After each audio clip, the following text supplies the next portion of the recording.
Hello and welcome to the Devon Business Show 2023. Yes! Hooray! This is the first of many live podcasts and live web streams as we come to you live from the Plymouth Pavilions. This event is hosted by the Devon and Plymouth Chamber of Commerce, and we are absolutely amazed at how well, she sounds to have had some doubt, doesn't it? At how well things have come together, because I've got a feeling it's going to be a bumper year. My name's Paul Philpott. I'm your podcast presenter from Fresh Air Studios. I'm also one of the vice chairs here at the Devon and Plymouth Chamber of Commerce, and with me now I have three very attractive ladies, if I may say so too. We have, as we say hello to our people and skills partner from City College Plymouth, we're joined by, amazing name this, Lee McQueen, lovely. Hello. From Westcotts, our podcast partner, we have Val Doyle. Hello, Val. Morning. Hello. And from Babcock, our show hub partners. Try saying that with a mouthful of round trees. And we've got Hannah Rose. Hi, Hannah. Hello. Hi. Thanks for joining us. Now, before we go on any further, let's just do a few shout-outs. We're going to do these throughout our episode today. We need to say hello to Apex HR, to First Class Support, to Azet, to Bailey Partnership, and also to Abacure Limited as well. They've got stands here. Come along and say hello to them as we're here down at Plymouth Pavilions throughout the day. So, you're all here. Have you got your stands all ready? Are your stands missing you? Our stands, well, actually, no, because I've got two wonderful apprentices on my stand at the moment. Oh, lovely. Yes, fantastic. So we'll start with City College Plymouth first of all. Thank you very much for being one of our headline sponsors. Events like this are very, very important. We had COVID and they kind of like vanished, and now thankfully they're back. Why do you think they're so important to hold? I think they are such an important part of developing skills and developing relationships in the city for businesses to come together and meet other employers, other businesses, and just network with each other, but also to meet people, people from the public who are potential customers, potential employees. It's such an important part of bringing people together and showing what businesses can do in the city, what businesses are here for.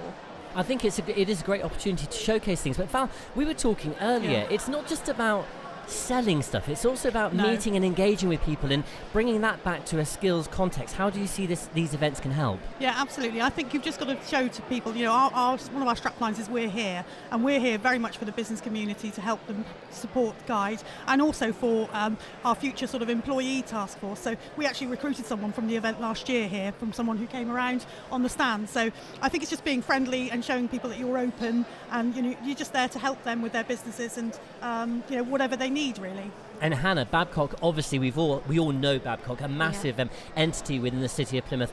Engaging with the people of the future, the talent of the future, it must be incredibly important for organisations as big and as diverse as Babcock International. Absolutely, it's incredibly important. So I come from our early careers team, and we put a lot of priority onto our outreach and going out into the community. Sorry, I'm just schools. knocking everything here. Right. I'm not used to actually having a drink. Carry on. Yeah, going out into the community, into schools, engaging with businesses, engaging with organisations. So I've already gone around and had a good look around today. I know a lot of organisations, because we're linked in with them as well. And it's just a really great opportunity to showcase our talent and the opportunities that we have available within early careers, but not just early careers, in recruitment in general as well.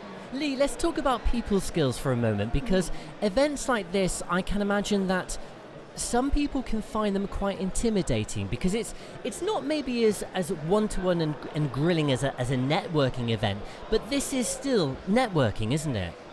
It is networking, because the businesses on display here aren't just here to meet the public, they're here to meet each other as well. So there's a huge networking element. And for us as the sort of key institution in terms of skills in the city, it's a really great opportunity for us to show other employers what we have on offer, for us to tell people who perhaps don't know, because often City College is seen as a place for 16 to 18-year-olds, to show other employers that we have so much on offer to help them. That we can be a key part of developing skills within their business, helping them to recruit, helping them to build their existing skills base. So meeting other businesses is a really key part of that for us. I need to give a name shout actually out to your CEO and principal, Jackie Grubb. She's pretty much become a skills ambassador for the whole skills discussion, because I think it's fair to say that we often default the skills conversation towards people at the younger end of the spectrum. But that's not the case, is it? I open that up for discussion. No, and I think not. I think, sort of developing skills at any age is very important. And, all of us, we've got to think about the next generation coming through, helping support, sort of businesses and everyone within the city. And you can never invest too much, I don't believe, in anyone trying to reach their full potential. And, giving people the opportunity to do so without judging them. And the definition of skills is very widespread, isn't it? It's not just about the basics. We used to call it the 3 R's. I don't know if they do they use that term still? Reading, writing, arithmetic. I can't. Hang on. Who dropped the A? It's like people from America now have the A to the America. But it's not just about that. There are so many other things that you need to kind of train yourself and learn in life, isn't there? Absolutely. I mean, obviously, City College Plymouth can talk about this as well. But a lot of the apprenticeships as well. Like look at behaviour. So that's really important. So yeah, I totally agree. It isn't just about the 3 R's as you mentioned. No, it's a much wider, wider thing. And I think attitude also that we sort of find with the younger, sometimes from the younger generation, there's some life skills that they've got to kind of learn really. That things aren't a given, and and you've got to kind of knuckle down. And there's a work ethic is a really important skill to have. And sort of sometimes that's not a natural skill for people to have. That's really true. The soft skills are a really important part of what we do at the college. There's always something to be learned at any point in your career, and the way tech moves so fast as well, absolutely. There's always upskilling to be done. With soft skills in particular, we've been leaning a lot into VR lately, which has been really interesting, learning sort of interview skills or presentation skills or customer service skills. And I think that's an interesting thing. So people sort of, I'm envisaging we're a reasonably similar age. There's a lot that I can learn from the youngsters about, sort of some of these tech things, because it doesn't come naturally to me at all.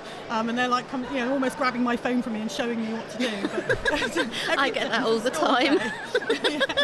We actually did have a moment just now, didn't we? Yeah. I said, just put your phone onto flight mode and you have to swipe up and all that kind of stuff. Never get on an airplane, okay, with that, because you never know what's going to be happening. Now, just to kind of cut through the lingo, because we often within the industry of training and education and employment, we throw around lots of lingo and terminology like soft skills. So obviously, I mean, the opposite to that are hard skills. Is that correct? Are they termed in those two ways? And can you give us some further examples of those two groups of skill sets? I don't know if we necessarily call them hard skills, but what we could look at as hard skills would be sort of the actual skills that need to be learnt for the job, the technical skills, or the on-the-job sort of step-by-step things. The soft skills would be more sort of your customer service skills, your communication skills, presentation skills, interview skills. How you relate to people is becoming, or empathy skills actually, are becoming more and more important in the workplace as well. As a leader, as a manager, you're going to need a lot more empathy skills, a lot more communication skills to be able to lead people effectively. Putting you all on the spot, it is said that we have a skills crisis. I believe that is the case. Do you all believe that's also the case? Well, as a firm, we invest heavily in our skills, in apprentices at all levels, at level 7 and level 3 to level 4 apprentices. So I think we have to drive the skills being sort of put in place going forward. And if firms think because of the current sort of crisis in terms of sort of the finance, that they're going to cut back on training, I think that's the last thing that should be cut back on. We've got to invest in the future of all of our businesses and the city. And we work closely with City College Plymouth, and we also have our Babcock Training Academy as well. So upskilling and training, etc., is incredibly important to us. Equally, as with the outreach as well. So, going and engaging with schools, engaging with businesses, engaging with colleges, the council, DWP, etc.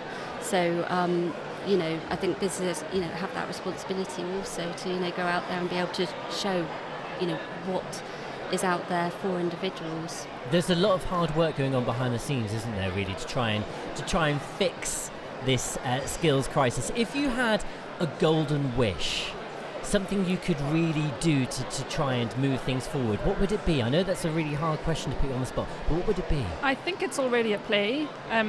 So I think traditionally colleges, FE institutions, training providers haven't necessarily linked as closely with employers as they could have done. And I think that's happening a lot more now. Yeah. A lot more of what we do is very employer-led. So actually going out to employers, finding out what skills they want people to be trained in, taking that back to college, designing coursework around that, touching base with employers. So that would, if there is a skills gap, which is debatable, there's a lot being done already, and a lot of government sort of initiatives are leaning that way as well. Mm-hmm. I think make it accessible, just make it more aware to the sort of people who are looking for, sort of perhaps a career change or developing new skills. Making it open to all. Like you said, it's not just about the youngsters developing new skills. I think just making it aware that, what opportunities are available. Because I think some people don't actually realise, what career paths could be open to them. So it's education, I think. Yeah, I totally agree with that, education. And so we have STEM returners as well that we're involved with. So, it is opening up all those different opportunities and going out to, different communities, etc. So, yeah. And I guess also, you never stop learning. No, you don't. I'm learning every day. You're learning every day. You never stop picking up new skills. I guess events like this give people the opportunity to meet each other, to meet potential employers. Maybe people want to, there's an in-term at the moment, pivot, kind of people. Pivot! You can pivot your career, can't you? You could be doing one thing and then think, actually, I could retrain and do something completely different. And events like this kind of opens people's minds a bit, doesn't it? Thank you very much to the three of you. We've got Lee, Val and Hannah. Thank you for being our first podcast guests. Wasn't so bad, was it?